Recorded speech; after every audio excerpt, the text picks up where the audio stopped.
you, Madam Deputy Speaker, and I welcome this debate today because I think it is so important to talk about the safety of our town centres and our high streets. And in the cities of London and Westminster, I am very proud that we have perhaps what is considered the nation's high street in Oxford Street.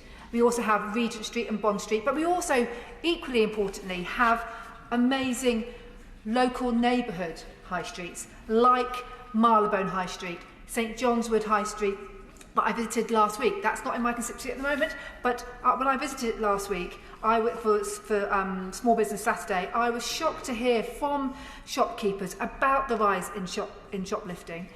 And then in Marylebone High Street, I met with the Marylebone Association recently, and they are really concerned, local people are really concerned about the huge increase in shoplifting in Marylebone High Street. And having spoken to shopkeepers and the work that local councillors in Marylebone are doing with the local retail staff, they are now locking their doors and not allowing people in until they know who is coming in.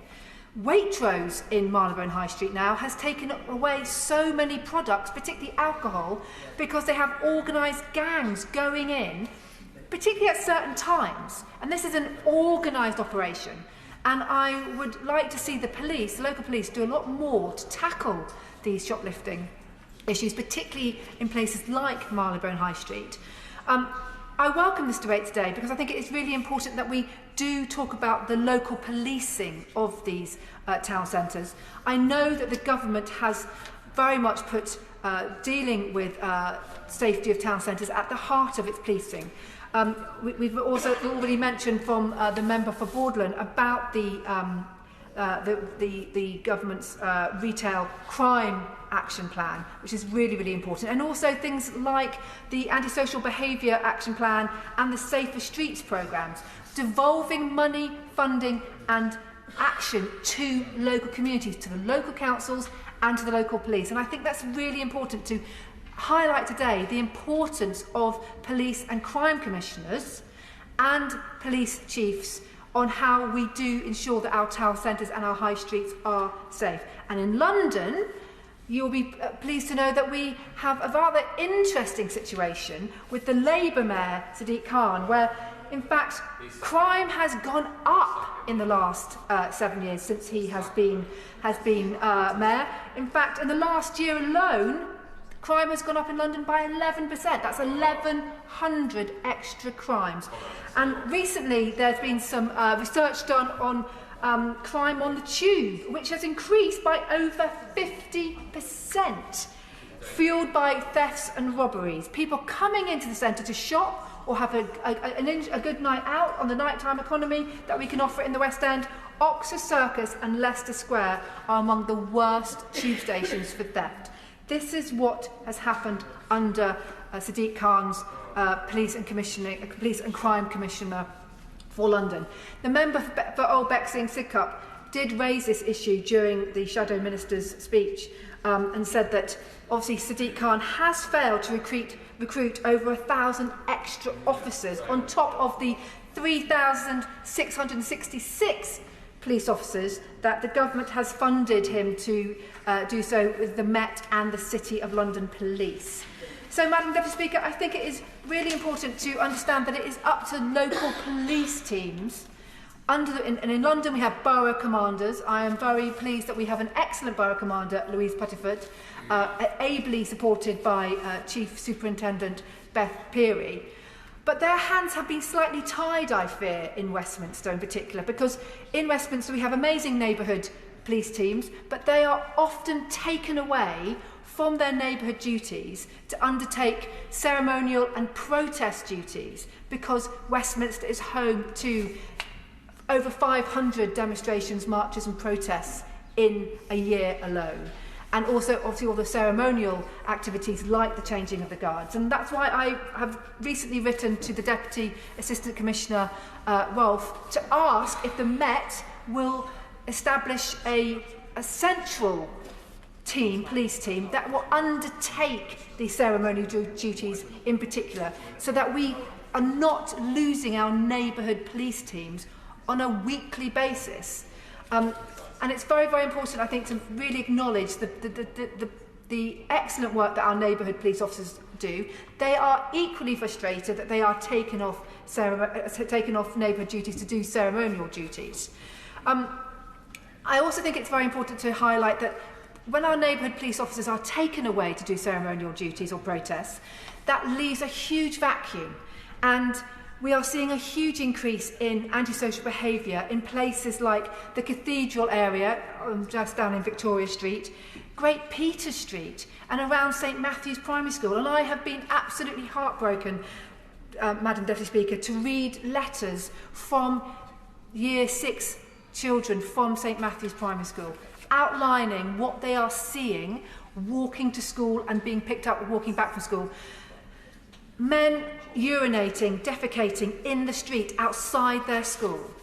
Men and women taking drugs and acting in a very, very antisocial behaviour. And I want to see more police action on this. I recently held a local public meeting just off Victoria Street with the Cathedral area residents group. And over 100 people turned up, and they were absolutely sick to the back teeth of having to deal with all this antisocial behaviour in their local neighbourhood off Victoria Street. It is absolutely imperative that the police take an anti-zero tolerance approach to this type of behaviour, as does the council, Westminster City Council. And I am very disappointed to report that in the last 18 months we have seen a real increase in antisocial behaviour across Westminster, but particularly on people who are street drinking and who are begging, and I would like the council to do an awful lot more.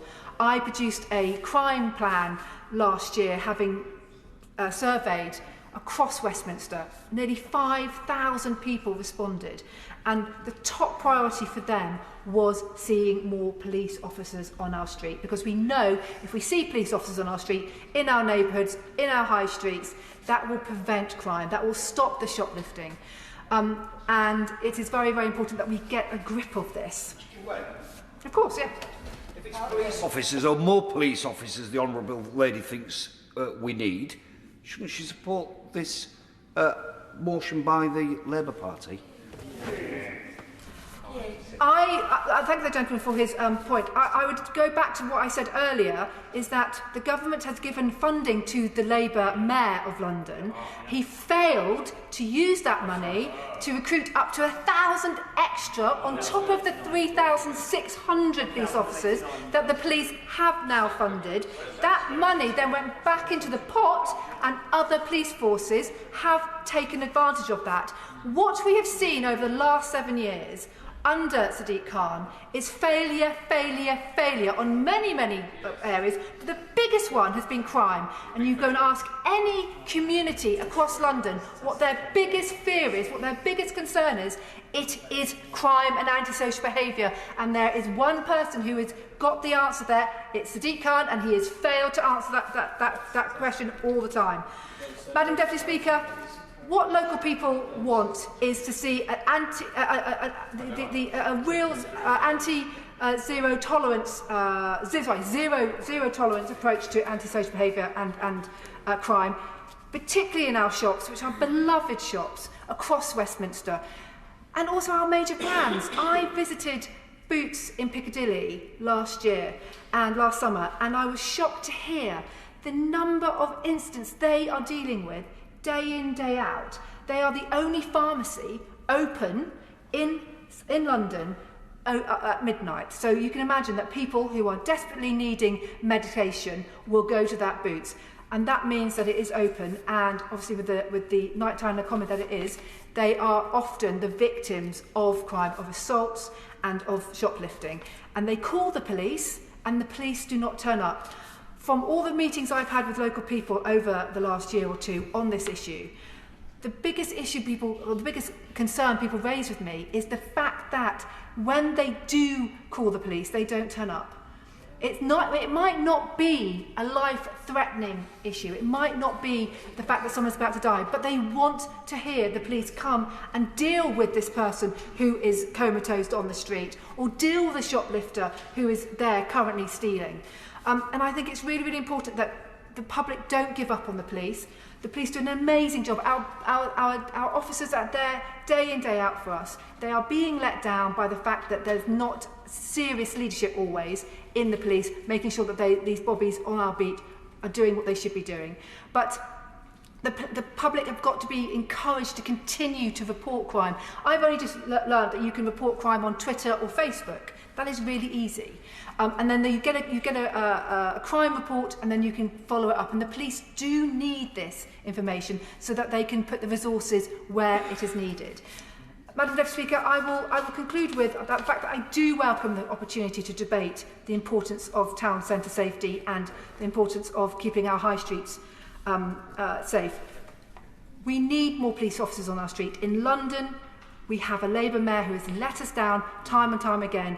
It is not about the funding of police officers, it's about actually recruiting the police officers and putting them on our streets.